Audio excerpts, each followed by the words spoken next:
Olá pessoal, professor Wilson Cândido trazendo mais um vídeo da série Estimulação Sensorial e agora trazendo para vocês estratégias sensoriais com recursos auditivos. Entendendo que esse talvez seja um dos elementos de maior desconforto para algumas crianças com transtorno do espectro do autismo, mais uma vez reforçando que 90% das crianças com autismo têm prejuízos sensoriais associados ou considerados comórbidos ao quadro do autismo, por isso são configurados como transtornos sensoriais também, e dentre eles o desconforto auditivo pode ser um dos elementos que provoca o afastamento social dessas crianças, adolescentes ou adultos, de diversos espaços importantes para que as interações sociais aconteçam e outras aprendizagens sejam oportunizadas. Então, nesse sentido, ao percebermos se a criança tem um desconforto maior ou um desconforto menor, se ela é hiper ou hiporresponsiva ou sensível aos ambientes sensoriais, é interessante algumas estratégias sensoriais que promovam um melhor conforto auditivo para que a criança assim tenha comportamentos também mais funcionais e mais adaptáveis ao meio, que a gente chama de habilidades sociais. As habilidades sociais só acontecem quando a gente tem essa perfeita harmonia de diversas áreas neurológicas, cerebrais, mas também da integração de todas as áreas sensoriais para que a gente se torne sujeitos sociáveis, adaptáveis. Então, é sempre importante, nesse sentido auditivo, antecipar para a criança alguns acontecimentos que podem demandar estímulos auditivos, sonoros, e que para ela pode ser considerado desconfortável, como o sinal do intervalo da escola, o sinal do término da aula, alguns sons que nesse contexto podem ser muito agudos e pode ser considerado pela interpretação da criança como algo aversivo. Então, antecipar gera um conforto que ela vai se preparar para esse momento e gradativamente isso vai diminuindo até que ela habitue-se a esse momento do sinal, que é recorrente todos os dias, no mesmo horário, gerando inclusive um ritual bem característico. Utilizar-se de vez em quando de outras estratégias, como estalar o dedo para iniciar uma tarefa ou para terminar uma tarefa, sinalizando a criança auditivamente daquele momento em que ela está participando. Isso, inclusive, é um organizador visual e auditivo para ela. Fazer uso de músicas em diversas abordagens de intervenção. A própria abordagem pela musicoterapia, ela é muito bem-vinda nesse sentido, porque a criança vai se regulando auditivamente, inclusive gera possibilidades pela audição de melhor prosódia, de melhor ritmo durante a fala, durante a realização de atividade. Então, fazer uso de músicas, de toques, diversos sons. O celular tem aí diversas possibilidades de uso para isso, inclusive com animações onde você clica no animal e o animal faz o som característico, ou a letra ela é reproduzida verbalmente para que a gente escute esse som. Então, tem diversas estratégias sensoriais auditivas que podem ser interessantes para esse processo de habituação sensorial. Então, fazer uso de músicas, de toques ou de sinais para iniciar ou finalizar uma atividade, sempre estimulando a criança na marcação do tempo.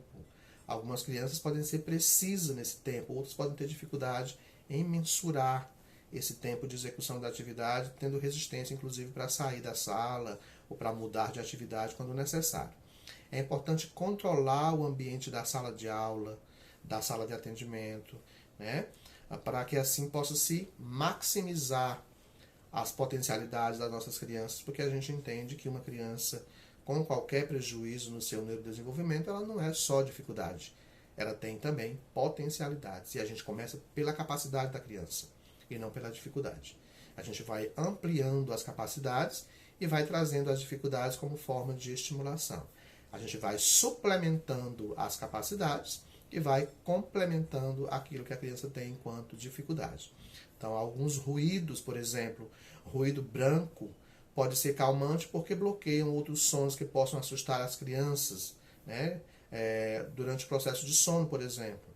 Então, é interessante algumas máquinas, alguns eletrônicos com ruídos brancos, como o ventilador, que é um ruído mais brando, inclusive pode ser até mais hipnotizante ou calmante para algumas crianças, o ar-condicionado, o umidificador de ar, alguns sons repetidos, sons de pássaros, sons da chuva, ondas musicais mais calmas, contar histórias. Então a gente tem diversos recursos tecnológicos hoje que favorecem o uso dessas ferramentas auditivas que trabalham tão bem a habituação não só para a criança hipersensível, mas também para a criança que pode ser mais hipossensível. Lembrando nesse sentido que algumas pesquisas americanas apontam que a nossa voz ela pode ser muito estridente ao ouvido de uma criança com um transtorno sensorial. E isso, em vez de ser um elemento que promova possibilidade, ele promove fuga e distanciamento. Por isso que muitas vezes você fala com uma criança, ela parece não responder ao que você está falando. Ela pode também ter uma seletividade auditiva. Ela só escuta aquilo que interessa a ela. Quando você fala alguma coisa que interessa a ela, ela responde bem. Algumas perguntas têm sido colocadas e recorrentes no dia a dia que por que a criança, por exemplo, com um transtorno sensorial, como a criança com autismo, tem uma predileção muito maior pela televisão, pelo computador, pelo celular. Então essa mesma pesquisa americana que diz que algumas crianças com transtornos sensoriais têm desconforto frente à nossa voz, que pode ser estridente, ela tem mais conforto frente a essa voz metálica, metalizada, que sai da televisão, que sai do tablet, do notebook, do celular.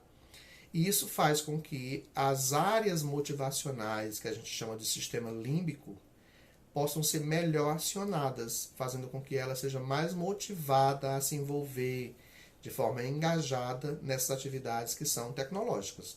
Sem contar que esses recursos tecnológicos, além do contexto auditivo, que pode ser mais promotor de atração, ainda tem uma luz, aí a gente está falando já do sistema visual, de uma luz azul, que provoca, na atualidade, um outro transtorno que a gente pode estudar em outro momento, que é o transtorno de dependência de tela, que é uma dependência nessa luz azul brilhante que vem dos aparelhos tecnológicos, que faz com que nosso cérebro fique viciado, habituado nesse movimento visual, além do movimento voltado aos sons mais metalizados que promovem um conforto maior auditivamente falando em algumas crianças com transtorno sensorial.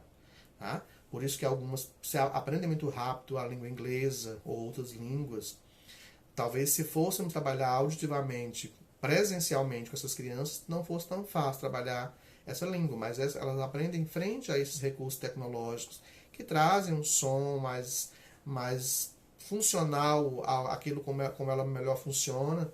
Consequentemente, elas tendem a aprender mais fácil pelo som que sai, essa língua que também não tem grande variação na sua apresentação. Então, nesse sentido, a gente está falando, mais uma vez, que o sistema auditivo, dentro dessas possibilidades de estratégias sensoriais auditivas, a partir de recursos diversos, ele também está atuando, mais uma vez repetindo, junto com outros sistemas, com o visual, com o sistema tátil, com o sistema vestibular. Então, esse conjunto aí de situações sensoriais é o que faz com que a gente consiga gradativamente o processo de integração das vias sensoriais. Quando esse processo de integração acontece e há um melhor conforto em qualquer ambiente com esse bombardeio de estímulos sensoriais, e a gente sabe que auditivamente nós temos um ambiente cheio de ruídos, que até para a gente filtrar esses ruídos e discriminar cada um desses ruídos, é um processo que demanda aí perfeito funcionamento neurológico.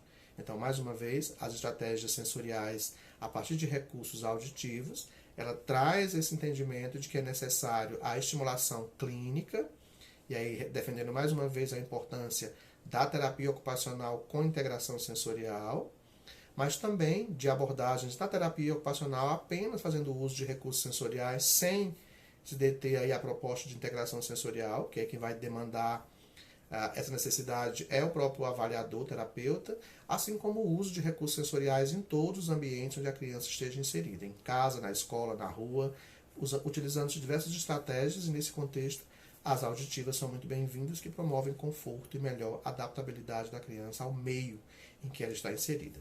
Ok? Mais um vídeo da série Estimulação Sensorial. Em breve um novo vídeo para vocês. Abraço!